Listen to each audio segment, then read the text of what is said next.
सर्वांना नमस्कार. लॉकडाऊन एक प्रेमकथा अमर मानसी या लव्ह स्टोरीचे 18 एपिसोड यापूर्वीच अपलोड केलेले आहेत. कृपया ते सर्व एपिसोड ऐकण्यासाठी आपल्या चॅनलला भेट द्यावी. आता इकडे राजलक्ष्मीने आलिशाला फोन केला आणि तिची विचारपूस केली. आलिशानं केलेला त्याग खरंच खूप मोठा होता. आलिशानं जर तिचा हट्ट सोडला नसता, समजूतदारपणा दाखवला नसता तर फार विचित्र होऊन बसलं असतं सगळं. आणि राजलक्ष्मी म्हणाली, कशी आहेस बेटा? आलिशा म्हणाली, मी ठीक आहे. तुम्ही कशा आहात? राजलक्ष्मी म्हणाली, हो मी सुद्धा ठीक आहे. आणि आता आलिशा थोडी अडखळत होती, गप्प बसली होती. कारण तिला काहीतरी विचारायचं होतं, पण तिची हिंमत होत नव्हती. आणि तिचं मन ओळखून राजलक्ष्मी म्हणाली, अमरसुद्धा ठीक आहे. हेच विचारायचं होतं ना तुला? आणि आलिशा काही नाही बोलली. पण अमरचं नाव ऐकून आणि तो व्यवस्थित आहे हे ऐकून तिला बरं वाटलं आणि डोळ्यातून पाणी आलं. अमरला विसरणं तिच्यासाठी अजिबात सोपं नव्हतं. तो तिच्या नसानसात आणि श्वासात भिनला होता. पण आता तिला हे सगळं काळजावर दगड ठेवून करावं लागत होतं. कारण प्रेमाचा खरा अर्थ तिला समजला होता. प्रेम म्हणजे स्वार्थ नाही तर त्याग असतो. आणि राजलक्ष्मीनं तिच्या घरच्यांची चौकशी केली. आलिशा म्हणाली, सगळे व्यवस्थित आहेत, पण थोडीफार तब्येतीची कुरकुर असते आईची. आधीच तिची तब्येत फार वीक होती, त्यामुळे तिला फार जपावं लागत आहे या काळात. मग आलिशा म्हणाली, आणि मानसी कशी आहे? खरं तर तिला विचारायचं होतं की अमरने मानसीला स्वीकारलं की नाही. पण राजलक्ष्मी म्हणाली, अमरच्या मनात काय आहे काही कळत नाही बघ. खरं तर मला आता वाटायला लागलं आहे की हे लग्न करून मी चुकले. अमर त्याचा हट्ट सोडतच नाही. सध्या दोघंच आहेत घरात. थोडासा शांत आहे तो, पण मानसीचा स्वीकार अजून नाही केला त्यानं. आता अमर आणि मानसीनं हे राजलक्ष्मीपासून मुद्दाम लपवून ठेवलं होतं. तिला यातलं काहीच माहीत नव्हतं. म्हणून ती तसं आलिशाला सुद्धा सांगत होती. आलिशा म्हणाली, खूप हट्टी आहे तो आणि रागीटसुद्धा. राजलक्ष्मी म्हणाली, पण तुझं काय? तू एखादा मुलगा पाहिलास की नाही? आलिशा म्हणाली, हो तसं स्थळ आलं होतं कोरोनाच्या आधी. बोलणीही झाली होती, पण आता या परिस्थितीत काहीच करू शकत नाही. आलिशा काळजावर दगड ठेवून बोलत होती. राजलक्ष्मी म्हणाली, आलिशा बाळा, तुझे मानावे तेवढे उपकार कमी आहेत ग. नक्कीच तुझं आणि माझं मागच्या जन्मीचं काही नातं असेल म्हणून तू मला मदत करत आहेस. अमरने पुन्हा कॉल केला होता का ग तुला? आलिशा म्हणाली, हो 8 दिवसांपूर्वी करत होता, पण आता 8 दिवस झाले त्याचा एकही कॉल आला नाही. कारण मी त्याचे कॉल घेतच नाही आणि त्यानंही पुन्हा कॉल केला नाही. राजलक्ष्मी म्हणाली, आलिशा खरं खरं सांग, तू अमरला विसरलीस का? आणि आलिशा थोडी शांत बसली आणि उसनं हसू आणत म्हणाली, काय फरक पडतो मी त्याला विसरले किंवा नाही विसरले तरी? पण त्यानं मला विसरून जाणं जास्त गरजेचं आहे. त्यानं त्याच्या आयुष्यात पुढं जाणं गरजेचं आहे. मी जरी त्याला नाही विसरले तरी आयुष्यभर मी त्याच्या वैवाहिक जीवनात ढवळाढवळ करणार नाही. पण हे करूनही काही फायदा होतोय असं वाटत नाही. त्यानं मानसीला स्वीकारली तरच माझ्या या निर्णयाचा फायदा झाला असं मी समजेन. राजलक्ष्मी म्हणाली, बघ ना, माझाच मुलगा आहे, पण कोणत्या मातीचा बांधला आहे काय माहीत. खूप निष्ठुर आहे ग तो. त्याला मानसीचे अश्रू दिसतच नाहीत. एखादी गोष्ट मनात बसली की त्याला तीच हवी असते. दुसरी गोष्ट कितीही चांगली आणून दिली तरी तो पाहत नाही तिच्याकडे ढुंकून सुद्धा. पण आलिशा बाळा, याचा अर्थ तू चांगली नाहीस असं समजू नकोस हा. आलिशा म्हणाली, तुम्ही नका वाईट वाटून घेऊ, मला कळते तुमची भावना, पण आपण आपले प्रयत्न सोडायला नकोत. राजलक्ष्मी म्हणाली, ते तर आहेच ग, शेवटी एवढा खटाटोप केला तरी कशासाठी? पण आता दोघेच आहेत घरात, त्यानं मानसीला दुखवायला नको एवढंच वाटतं. त्यात मी सुद्धा तिच्या जवळ नाही तिला सावरायला, धीर द्यायला. फार हळवी आहे पण स्वाभिमानी आहे.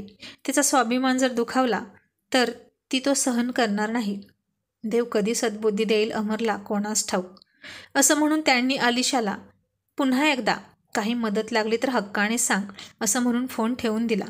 आणि फोन ठेवताच आलिशा इतका वेळ अवघडून धरलेलं मन मोकळं करत खूप रडायला लागली. अमरचं नाव काढलं आणि तिला रडायला आलं. तिने तिच्या अश्रूंना वाट मोकळी करून दिली आणि तिला हलकं हलकं वाटायला लागलं. आता मानसी फार उतावीळ होत होती, झपाटल्यासारखी करत होती. ती सतत अमरच्या मिठीतच राहायची. ती तर अमरला दूर जाऊ देतच नव्हती. त्याचा स्पर्श तिला कायम हवा हवासा वाटत असतो. ती दोघात अंतर पडू देत नव्हती. अमरसुद्धा फार मनापासून तिच्या सगळ्या इच्छा पूर्ण करत होता. तिला हवं तेव्हा आणि पाहिजे तितका रोमॅन्स करून तो तिचं समाधान आणि मनाची शांती करत होता. पण तिची शांती होत नव्हती. तेवढ्यापुरतं ती शांत व्हायची, पण पुन्हा त्याला चिकटायची, लाडीकपणे लगट करायची. तो जिथं बसला असेल तिथं जाऊन प्रेम करायची त्याच्यावर. कारण घरात दोघंच होते आणि खूप सारा एकांत मिळाला होता त्यांना. कोणतंही दडपण नाही किंवा कोणतीही लाज नाही की कोणाचा पहारा नाही. म्हणून तर तिला आणखीन खूप खूप छान वाटत होतं. हनीमूनला गेल्यासारखी फिलिंग यायची तिला. आणि कधी कधी वाटायचं की बरं झालं इतके दिवस त्यांचं मिलन झालं नव्हतं.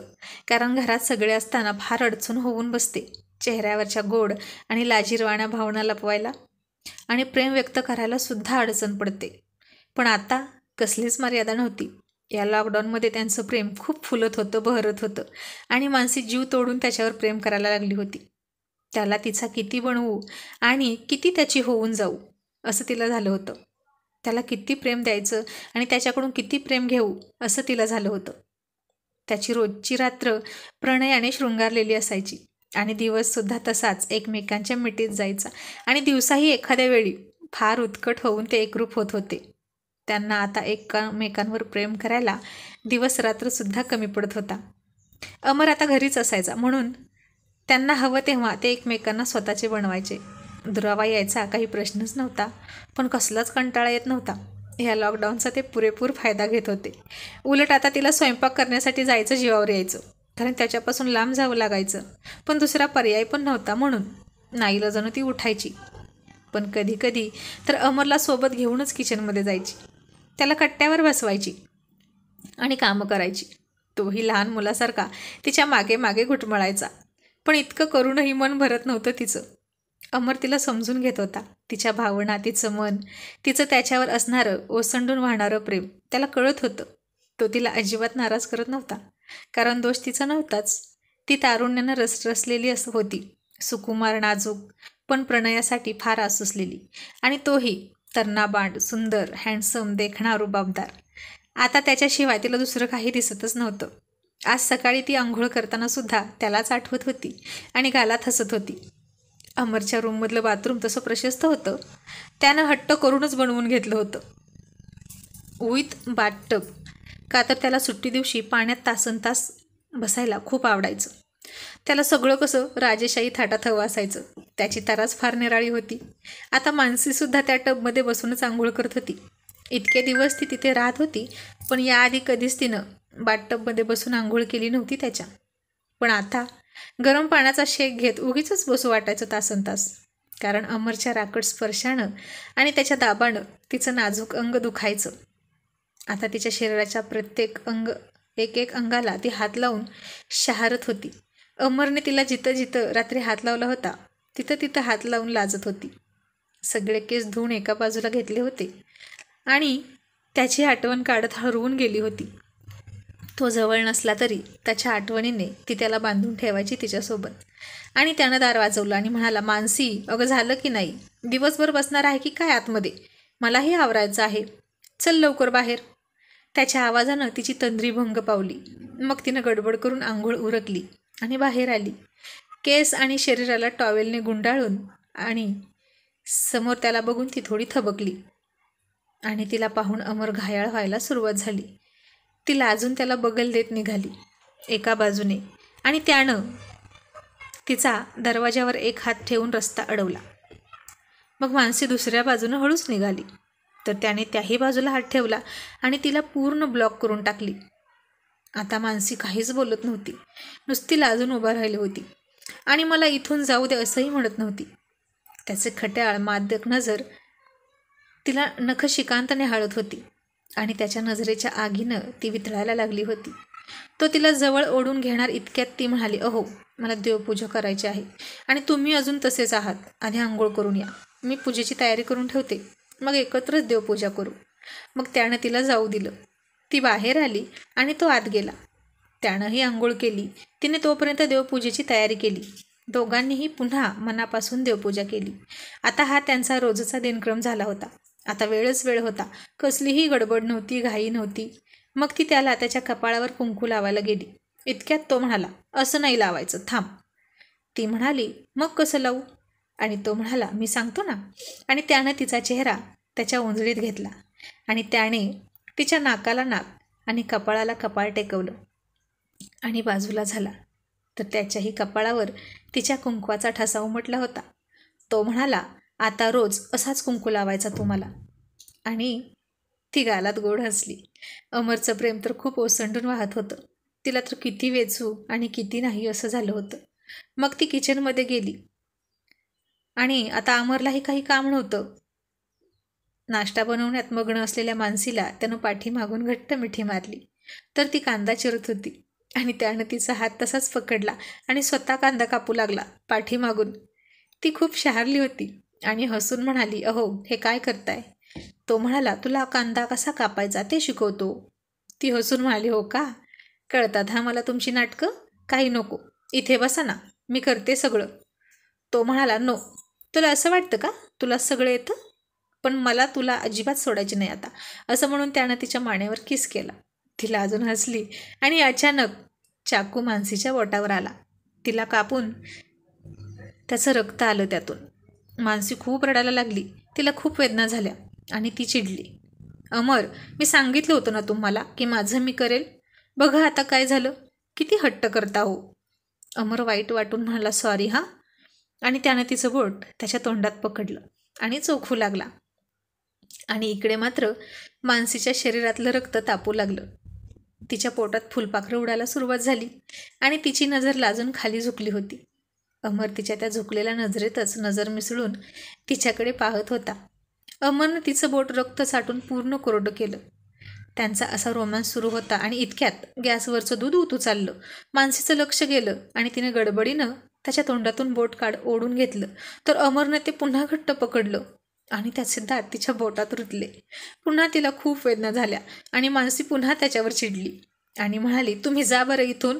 तुम्हाला ना जखमीवर मीठ तेवढं चोळता येतं, काही येत नाही तुम्हाला. जा तिकडे. माझं बोट कापलं ते कापलं आणि वरून तुमच्याकडे तुमच्यामुळे दूधसुद्धा उतू गेलं. मानसी आता चांगलीच तनतन करत होती त्याच्यावर. त्याने गॅस बंद केला आणि म्हणाला, चल बेडरूममध्ये. ती म्हणाली, कशाला? तो म्हणाला, तुझ्या हाताला लागलं ना, चल आपण बँडेज करू. मानसी म्हणाली, मी नाही येणार, मला कामं आहेत. तो म्हणाला, आता येतेस की नाही असं त्यानं ठामपणे विचारलं. पण ती काहीच नाही बोलली. आणि तिने चहा बनवण्यासाठी साखरेचा डबा अर्धा उघडून हातात घेतला आणि अमरनं मागचा पुढचा विचार न करता सरळ तिला मिठीत उचलली. आणि ती बेसावध होती आणि सगळी साखर दोघांच्याही अंगावर पडली.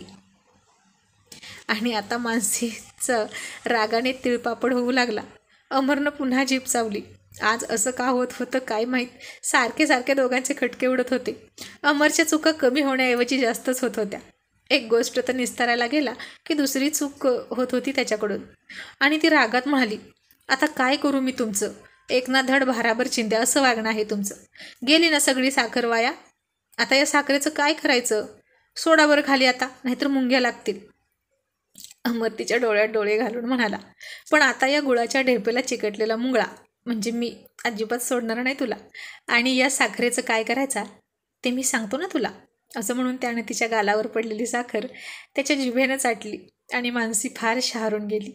तिच्या कपाळावर पडलेले 2 साखरेचे दाणे त्यानं त्याच्या ओठांनी उचलून घेतले आणि म्हणाला, मी जखमेवर मीठ चोळतो असं म्हणालीस ना, मग आता साखर चारून तुझं तोंड गोड करतो. असं म्हणून त्यानं त्याचे ओठ तिच्या ओठांवर ठेवले आणि दोघांनीही ती साखर एकत्रच खाल्ली. त्याच्या या हटके रोमॅन्टिक अंदाजाने मानसी तर खूप शहारून लाजून गेली होती. दोघांचंही तोंड साखरेऐवजी एकमेकांच्या चुंबनाने गोड झाले होते.